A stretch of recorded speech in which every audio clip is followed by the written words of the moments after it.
नुंगाइगनी नुंसीगनी हाय तारे हुजिक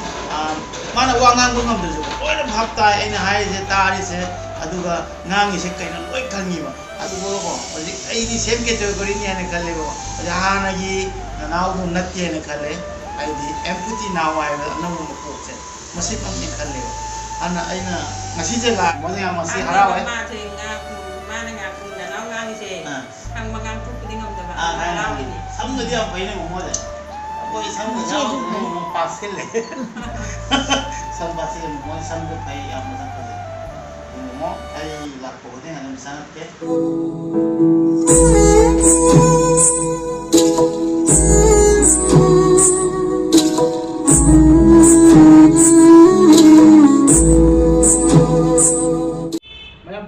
yang penting aku channel tam ko tram nok chari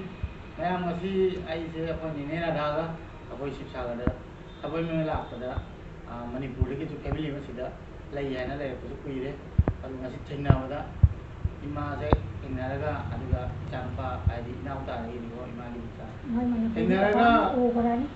musina manipur mi ka o barani thengna ga musina pun mada dai di inau su apoi stem category wa maduga aina nong sina video se nam jara kan myam adu sak mai thangna se myam do sak tak se rake adu mayang dai pe ngai ge subscriber je mayang jaw mani na myam waro video आज मेरे घर के नजदीकी aunty Radha के साथ शिवसागर में कुछ काम के लिए आया था तभी मणिपुर से फैमिली है जो कि अंकल आंटी यहाँ पे जॉब करते और कई सालों से यहाँ पे लेकिन मेरे साथ जान पहचान नहीं था आज पहली बार आया और अंकल तो नहीं है काम पे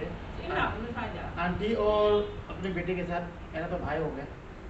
मिलकर अच्छा लगा इसलिए ब्लॉग दे रहा हूँ क्योंकि मेरे भाई का हालत आप लोग देख के पता चल गया होगा मुझे ज़्यादा बताने की ज़रूरत नहीं है इसलिए मैं ये ब्लॉग बना रहा हूँ ताकि हम सब लोग मतलब जितना भी डिजिटल सोसाइटी है मिल के खुशी से रहे उसी के माध्यम से ही मैंने आज वीडियो बनाया है फिर मैम इमा सक्ताक से रखी अदुनी मैम सक्ताक से रखी ममा से मणिपुर का वाजवे भी अपन हुजिक lai de yumda नते मणिपुर का वाजवे ai ro nomai yumdagi को ममा को सुजल लगी तो क्या आंटी है सही कुल अदुगा वाना के नोदा बतार सुबी को बतार सुरप पर लेकिन सीसुम दे को रूम जिदे हो मात्र सीसुम ना सीधा दम को अदुगा ममा की अनांग से क्या सुबी angang nubi maga lupa sno nubi mo na pa mo ko mai ti masat ko do ya nubi dula masat kan sa da ada uso ko somda samda dum ni ka la dibu da amagi ise mo to lai ise di kem ti tam ke ko ise di normal ni ise do dibu ga da tha ga dibu ga ko sigi annabu district ni adu chao wani na adu pungani u ki na mani dibu ga अदो मागी नि क्या खाए खोय momo game सानब लोय है अदा momo game साने अदो इसे जी नुगाने ताय आइना मा इसे थावर सचिन लगा पुंग तिन माना हरावे बोने जगो जो साजिन बन मोमो गेम नाम सानब है मोमो ऐसे वीडियो अदो सेशन से मणिपुर अनम मना येंग्रो मोमो खाना दम है ता मोमो हाय दम जिमदा लोय मोमो को न अदो इमामा से तुम पोपदा की सोई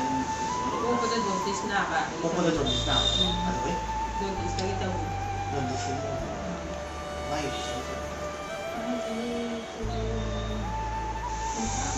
कुन करे कुनिता ना कुतरे कुन पास हो मोदे जो या बल साले भी असक से फदे मोजे न त्रम को अदो मैम अखोइना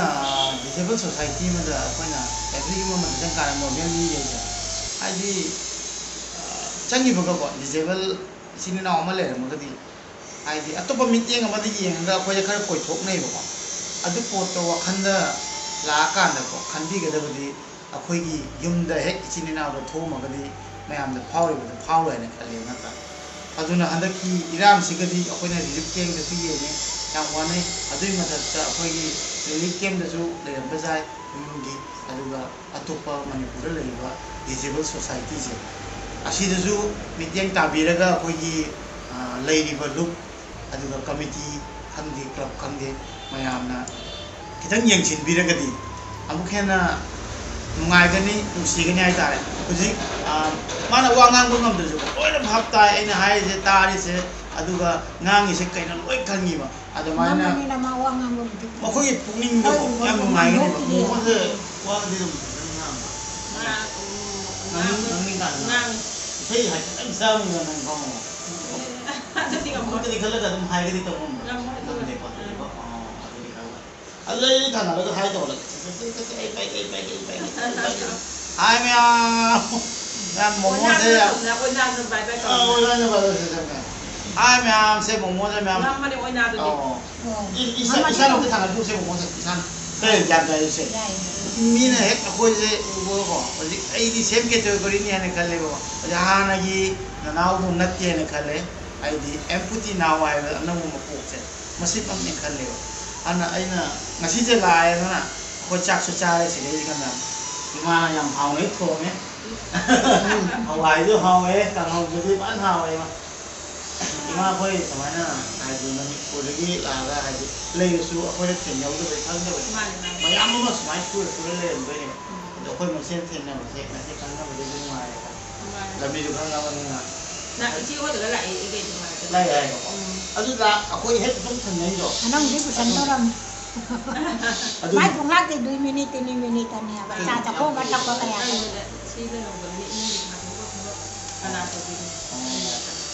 अभी माउंट पूरा ए टू जेड किया है इमान दुनिया तो है अभी बाबा को पे हला के बाबा संतान को ना तो फिर को बाबा जी दम ngầm दे इमान होने दो ना hay के बमुन पाई पियर के गाड़ी के ai na pisa pitai pun na dai na tau le ta होय अब मणिपुर दी दुम तोय चल चली तो मरक तरी yang kan ta di máy mà bán đàn năng như cảnh nó hàng giờ lần rồi momo kita HP na apa ba sudah video HP se nan na dum notification phangani ani YouTube ta subscribe ka taw ro ni ko mo nungai na leyo alam na leyo sidagi lam su le gen khalo mo mani bu cái miếng cái áp u bằng anh em mà cái nên cái gì mà đã gì mà đã nó bán gì mà cái ngoài gom chú ơi là cái này तो हम लोग का जो digital society है इसको normal लोग थोड़ा अलग तरह से देखते हैं तो मैं यही कहना चाहता हूँ कि अगर आपके घर में आपके भाई या बहन भी अगर ऐसा निकला या आपके रिलेटिव में कोई होगा तो उस तरह से हम नहीं देखेंगे तो इसलिए जितना भी डिजिटल सोसाइटी है उन लोग के साथ हम लोग प्यार से अगर मिल के रहेंगे तो बहुत अच्छा लगता है क्योंकि लोग सब सुनता है सब समझता है बस बोलने में थोड़ा दिक्कत होता है तो इसलिए आज मैं मोमो के साथ जब मिला तो बहुत अच्छा लगा मोमो गाना सुनते हैं गेम भी खेलते हैं मोमो बहुत अच्छा लगा तो मोमो अच्छा से रहिए आज से एक और भैया भी है आपके लिए बिंदास रहिए यही बताना चाहता हूँ मोमो हंस रहा है बहुत खुशी से मोमो से यहाँ मस्ती हरा हुआ है ma na nga na lao nga ni se hang mangang pu puding am da ba lao ni सब नदी आप भाई ने मोमो है अब वो सब नदी मोमो पास के ले सब पास के मोमो सब जो भाई आप मत कर मोमो आई लाख को ने हम सांग के अगर थे सेนั่นमोमो से हम खाओ तो हम भी जाए हम खाओ है नहीं जान खाओเราตอนนี้ยังสั่งให้แต่ยังได้สั่งของเราเรายังไงกันด้วยเข้าก็เป็นไปนะ เขาก็เลยมานั่น อ๋อ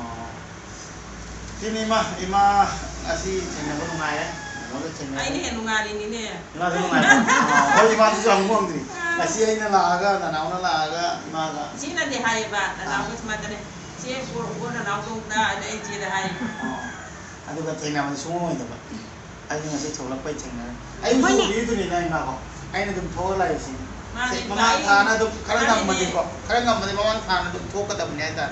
มีกี่ดิเจนเจ้ไป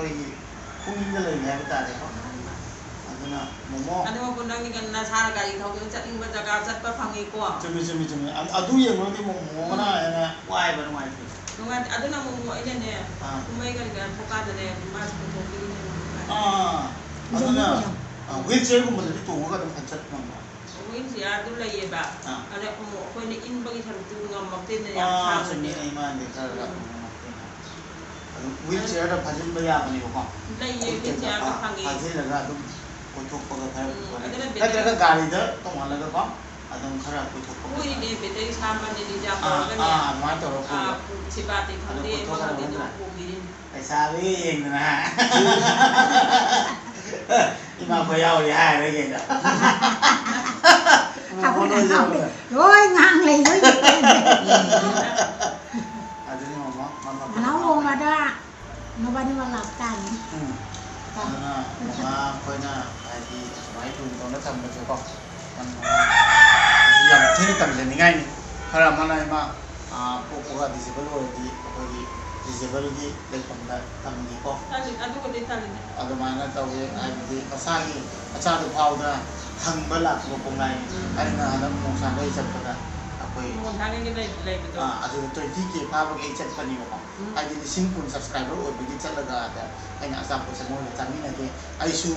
nauna yang nauna jangan penyai dari segi jadi juga. Yang semua tinggal dengan kerja. Hai di sana ada kungat pan le maka di ai adu ma kero do khanga mo adu ko unani mo de po mo ai na sunga si ara na ina pu ko de chalak ko ga asi ai ma thoi se ai di ai na moi dau na ning dam na chap nga mak ta ba se na ma ga am tina pelak ti adu na ai moi dau na ai di adu ya hau do al pyar ga chalak ko da mo nyam theng na ko adu family di maram tarak ko da adu nuai to ko ya da adagi tapung ko ni airport maning dito sa Malay. Adu di salaw je. Natan chatkan target to ni irang tong kaboy ba. Asini me am irang mar sigo jo. Yogi gudi. Ha. Noi dalam tu. Karam ba. Itu kacing ni do. Kacing ni. Kacing ni di sana na. Na se. Bai ma chu ko pa de chat pa chat na kong ani je hai chat pa. Yang bab chat pa ngam. Pai ga di khara dum chat. Wah. Adu me tam tam na lama sen se mang mai da. Ada di ba. Adu ba yang di ta. Ti loi no me lo chat pa tu da ni ba. Masyado noi ra yo ra dan. Isan ne my family natin ni ko. Wala. Away na ay mo na ba anak lai ne. Kai tala na. Di ko ay sida lai. Adu ni kun mga ni mo le da. Ang kai ko chat. Adu mo so di ma so masan pa hantam kal le. Isan mo na kal. Adu mana family ja isagi bin family le ko. Bisem pulga na ko le ko. Ako yek ituli. Kasi manam sang. Karena family le je saw ko. Adu hujikna ako disabled society do oigera subscriber ima ibin do oigera manipuri ai mon support to pa kom nei ba ai na ju disabled singa support ni wai na mang ka to ko ada maina to ro ga dum family le chaw ro ni ko family chaw yam harawe ana manipur se to chani ni hai ta irang sina farak ta ba ni ai di am chani ni hai ta chani he nu mai ma ta ko ma hujik ima sukang khang na de hujik kon da to da ne ne na sa kha pura da ni ko da bi de hapsil masa lam ne ba aduna zoom chapati la Aku ina ngai le. aduna ai na ko da ba ne na ima da phone da ka ima da chakha page noi ai kana ai na hapalo yam lam me sin ba khangna de zo ko ai kai di ba lam ma ni na la ka phajana cha yam hawe akoi gi kang hau ju hawe hawai ju hawe pani thong ju hawe mo ma thang da mu la ke aduna una si game phajana sana lo ko akoi je game sana ni sei ta khanu ai le do Lu ngam dei ma ai lo game mo mai lo thar ngai le wai mama le baba le ko myam ni Aku lora ka. Nau di sini na mu sam nu ji ang ba. mama hai ni ke no ma Ko ka se lu. nang su tau ya ma su tau ini ya tu kan sa kan ai ju ne yes tholak pai ne ta si je ta tho tham ngani na am le dam ngai le den den dong mai ai ju ngang to na ne o ji mama baba na cha ka je piselam ne pham da se cha tho se Ko ko ko da pan de ba. ai punok si jum chak pa ko pan le ma aduna chapa nei ma gari ga ai pham le ne na mama wa na wa han ni dio mai han no ju ko adum cha je piselam ngani cha na piselam ngani cha ko lo hi bong ko pu cha ka ne na ting mai ne si lai se ko lo pa ya bon da si aku cek game di sana mana ini kayak nang aku tuna ni ko tharo ni nga Rai di tau ni ko nga ko Jangan cuma masuk situ Yang orang salah ada. ba yo ko ta ko sa. Hai ti ke semai cing ko ke kata yang mo. Adana na yau dan ngai ma ga le ro ko la ke ta ko. Atang la ka dam singa ko. Adu ni ma nang la ka dam singa ko. Adu na pun na ko lai bai tau se ni. Atang video dam singa singa. Mo sa nang phone lagi tau. Bai tau se ni na ra da se ni bai bai tau. Enggak lah main jauh, mo sa bai tau se mo yang nang ni. Bye bye.